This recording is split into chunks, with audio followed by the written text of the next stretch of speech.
जनमानस स्वीकार कर लिया। वोट बैंक देखिए ना उनका।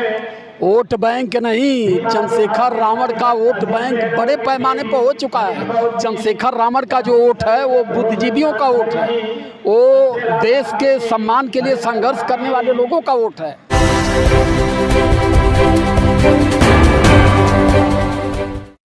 जी हाँ, मैं समता की सपोर्टर हूँ, मैं रोशनी रिपोर्टर। नमस्कार, मैं हूँ आपके साथ रोशनी और आप देखना शुरू कर चुके हैं रोशनी की रिपोर्टिंग गांव से शहर तक।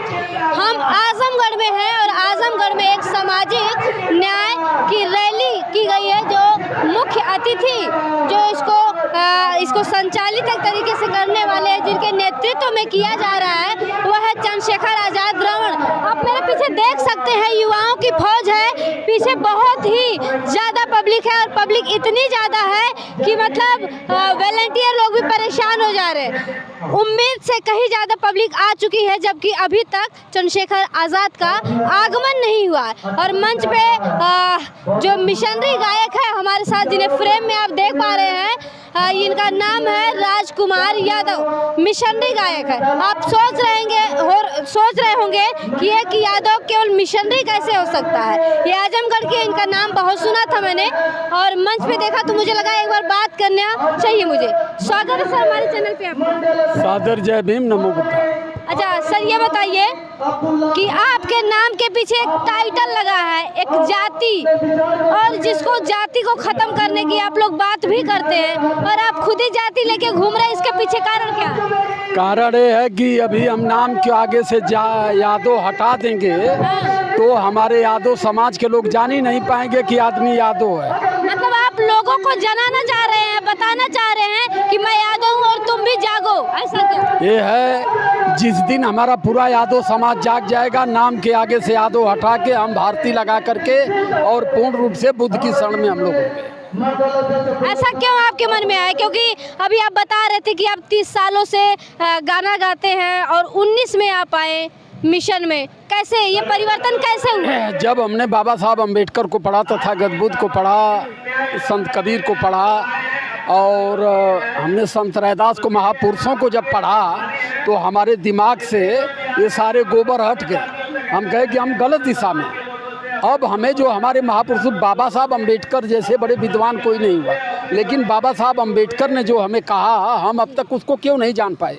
तो हमने उस पर स्मरण किया और हमने जब स्मरण किया तो बाबा साहब अम्बेडकर की सारी चीज़ें, सारी बातें हमें 100% सत्य लगी। हम कहे कि अब इस बात से हमें समाज को भी बताने की ज़रूरत है।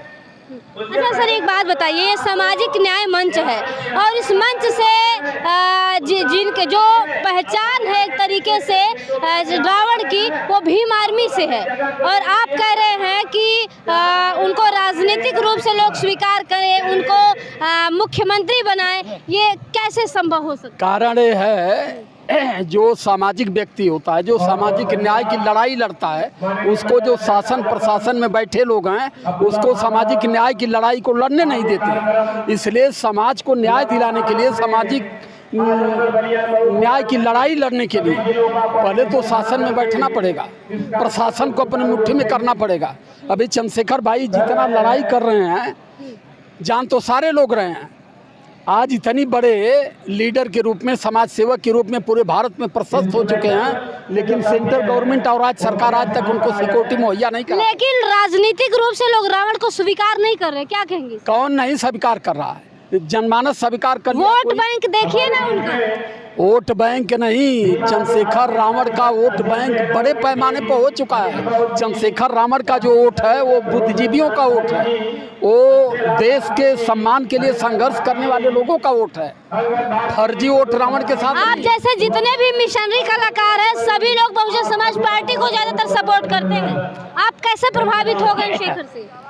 ऐसा है, बहुजन समाज पार्टी और बहुजन समाज में अंतर है। चंद्रशेखर रावण बहुजन समाज का नेतृत्व कर रहे हैं, बहुजन समाज की लड़ाई लड़ रहे हैं और बहुजन समाज पार्टी की अध्यक्ष आदरणीय बहन जी है।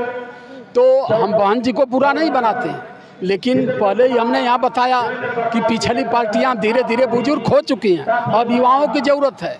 बहुजन के नेतृत्व करने के लिए माननीय कांशीराम साहब ने बहुजन समाज पार्टी बनाया। लेकिन बहुजन समाज की लड़ाई भाई चंद्रशेखर रावण लड़ रहे हैं, इसमें कोई शक नहीं है। अच्छा, 2024 में आप कैसे देख रहे हैं चंद्रशेखर रावण को, या फिर जो आगामी चुनाव है मध्य प्रदेश, राजस्थान, छत्तीसगढ़, इन 5 राज्यों में जो है जिसको कैसे देख पा रहे हैं कि क्या कुछ ये बता दे कि चाहे राजस्थान हो, चाहे मध्य प्रदेश हो, चाहे उत्तर प्रदेश हो, चाहे झारखंड हो, चाहे बिहार हो, जहाँ चंद्रशेखर रावण की एंट्री हुई वहीं से भाजपा समक खत्म। चंद्रशेखर रावण में इतनी ताकत है कि चंद्रशेखर रावण मुख्यमंत्री नहीं बन पाएंगे, विधायक नहीं बन पाएंगे, लेकिन भारतीय जनता पार्टी को ख़त्म करने के लिए, सत्ता से हटाने के लिए पूरी पावर उनके पास इतनी पर्याप्त है। लेकिन जो युवाओं की फौज है उनके साथ, ज़्यादातर तो लोग वोटर ही नहीं है, तो वोट कौन देगा? और जो बड़े बुजुर्ग लोग उनको स्वीकार नहीं कर रहे नेता। कहा जाता है कि जिस तरफ जवानी चलती है उस तरफ जमाना चलता है। आज भीम आर्मी, आज़ाद समाज पार्टी प्रदेश की इतनी बड़ी पार्टी है कि युवा सबसे ज़्यादा आज़ाद समाज पार्टी में है। और युवा, एक युवा वोटर भले न हो, लेकिन एक युवा बड़े पैमाने पर वोट बटोर सकता है, लोगों को वोट दिलवा सकता है।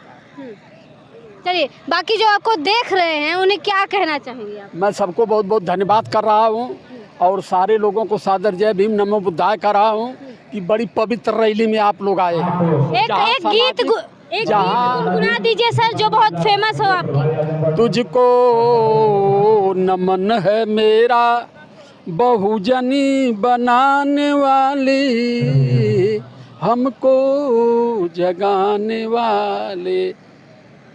बहुत बहुत नमो बुद्धाय। और आपके चैनल को बहुत बहुत धन्यवाद करता हूँ।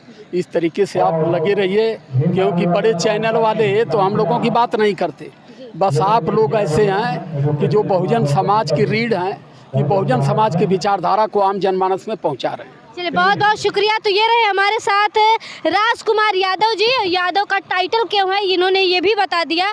तो यहाँ जो इन्होंने राजनीतिक रूप से स्वीकार करने की बात कही रावण को, उसको आप क्या समझते, क्या मानते हैं? पूरी वीडियो देखने के बाद आपकी क्या राय है कमेंट बॉक्स में ज़रूर लिखें।